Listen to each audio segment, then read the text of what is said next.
10월 20일 매일의 묵상 시간에 오신 모든 성도님들을 환영하고 축복합니다. 오늘 묵상을 통해 하나님의 크신 은혜가 저와 여러분들 가운데에 충만하시기를 예수님의 이름으로 축복합니다. 오늘 하나님께서 저희들에게 허락하신 말씀은 로마서 11장 1절에서 5절까지의 말씀입니다. 하나님의 말씀을 경외하는 마음으로 여러분 계신 곳에서 함께 봉독하도록 하겠습니다. 그러므로 내가 말하노니 하나님이 자기 백성을 버리셨느냐? 그럴 수 없느니라. 나도 이스라엘이니요 아브라함의 씨에서 난 자요 베냐민 지파라. 하나님이 그 미리 하신 자기 백성을 버리지 아니하셨나니 너희가 성경이 엘리야를 가리켜 말한 것을 알지 못하느냐? 그가 이스라엘을 하나님께 고발하되 주여 그들이 주의 선지자들을 죽였으며 주의 제단들을 헐어버렸고 나만 남았는데 내 목숨도 찼나이다 하니 그에게 하신 대답이 무엇이냐? 내가 나를 위하여 바알에게 무릎을 꿇지 아니한 사람 7,000명을 남겨두었다 하셨으니 그런즉 이와 같이 지금도 은혜로 택하심을 따라 남은 자가 있느니라. 아멘. 오늘의 본문 바로 전의 내용인 로마서 10장에서는 사도 바울의 안타까운 마음들이 표현되어 있습니다. 이스라엘이 오히려 하나님을 거부하고 있는 상황에 대한 안타까움이었지요. 그 책임은 명백하게 하나님께 있지 않았습니다. 그 책임은 이스라엘 백성들에게 있었습니다. 하나님께서 이스라엘에게 수많은 선지자들을 보내셨고 예수님도 보내셨지만 그들은 복음을 듣고도 믿지 않았습니다. 하나님은 언제나 그들에게 신실하셨지만 그들은 하나님을 믿지 않았습니다. 이렇게 하나님께 패역한 이스라엘 백성들을 하나님은 어떻게 하셔야만 할까요? 인간적인 마음으로 생각해 보면 이스라엘이 하나님께 냉담하게 반응했던 것처럼 하나님께서도 이스라엘을 향해 차갑게 대하셔도 되셨습니다. 그러나 하나님께서는 이스라엘에게 그렇게 하지 않으셨지요. 오늘 본문 말씀 1절을 보십시오. 하나님이 자기 백성을 버리셨느냐? 그럴 수 없느니라. 하나님께서는 이스라엘을 버리신 적이 한 번도 없으셨습니다. 그 증거가 바로 사도 바울 자신이었습니다. 가장 유대인다운 사람, 가장 율법을 잘 지키며 이스라엘을 자랑스러워했었던 사람을 하나님께서 만나주시고 변화시켜 주셨으니 말이죠. 하나님은 이스라엘을 한순간도 버린 적이 없으셨습니다. 사도 바울이 드는 첫 번째 예가 바로 엘리야의 사례입니다. 엘리야는 갈멜산에서 450명의 바알 선지자들을 죽인 후에 이세벨을 피해 호렙산으로 도망치게 됩니다. 엘리야는 그때 하나님께 간절하게 호소하지요. 주님의 예언자들이 죽었고 주님의 제단들을 허물어지고 이제 나만 남았습니다. 그런데 이제 제 목숨마저도 이세벨이 노리고 있습니다. 라고 말했죠. 상황과 조건이 완전히 위기에 빠지게 되었습니다. 자신의 시야가 좁아졌습니다. 자신마저 죽고 나면 이제 하나님의 사람은 아무도 남아있지 않을 것이다 라고 생각했습니다. 그러나 하나님께서는 하나님의 일을 하고 계셨습니다. 7,000명의 하나님의 사람들을 남겨두고 계셨던 것이죠. 그들은 게다가 바알에게 무릎을 꿇지 않는 아주 신실한 사람들이었습니다.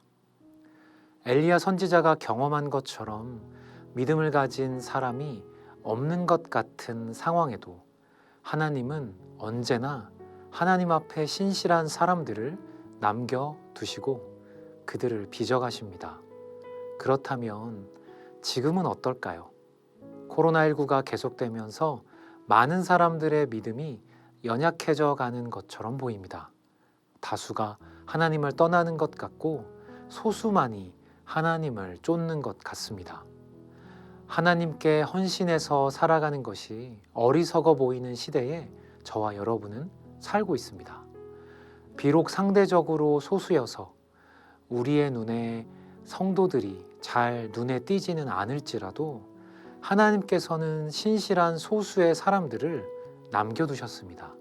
그리고 하나님은 그 소수의 사람들로 저와 여러분을 통해 새로운 길을 열어가실 것입니다. 코로나19 이후에 어떤 일들이 일어날지 예측하는 기사나 글들을 보신 적이 있으실 것입니다. 안타깝게도 전도하기 어려워질 것이고 세상은 교회에 더 차갑게 반응할 것이다 라는 예상이 있습니다. 그러나 가장 중요한 것은 하나님께서 교회를, 남은 자들을 포기하지 않으신다는 것이죠. 그리고 하나님께서 자기 백성을 절대로 그리고 한순간도 버리지 않으신다라는 것입니다. 사도 바울의 고백처럼 그 증거가 바로 저와 여러분이 아니겠습니까?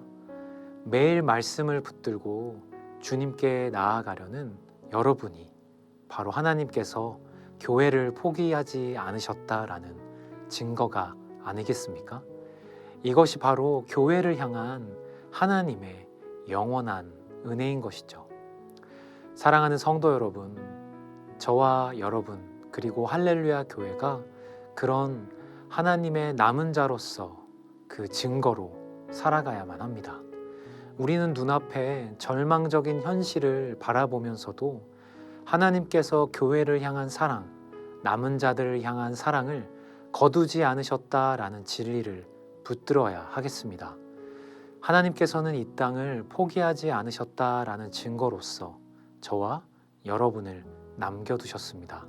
그렇다면 우리는 늘 우리 자신의 마음을 새롭게 하며 하나님께서 이 땅에 남겨주신 교회를 바로 세우는 것에 힘쓰는 사람이 돼야만 합니다. 이것이 바로 남은 자의 사명인 것이죠. 사랑하는 성도 여러분, 시대가 더욱 악해지고 있습니다. 사람들은 풍요로움과 편리함을 추구하면서 하나님을 섬기는 일에는 점점 등한시하고 있습니다. 저와 여러분은 이렇게 썩어가는 세상에 빛과 소금으로 존재하고 있습니다. 세상의 물결 속에 하나님 나라가 점점 약해 보이는 것 같을 때 오직 믿음으로 세상의 물결을 거슬러 올라가는 저와 여러분이 되시기를 바랍니다. 남은 자로서 주님께서 약속하신 구원을 이루어가며 승리하는 할렐루야 교회의 모든 성도님들 되시기를 우리 주 예수 그리스도의 이름으로 축복합니다. 기도하겠습니다. 하나님 아버지 감사합니다. 오늘도 우리에게 말씀을 허락하여 주셔서 남은 자로서의 사명이 무엇인지 돌아보게 하시니 감사를 드립니다.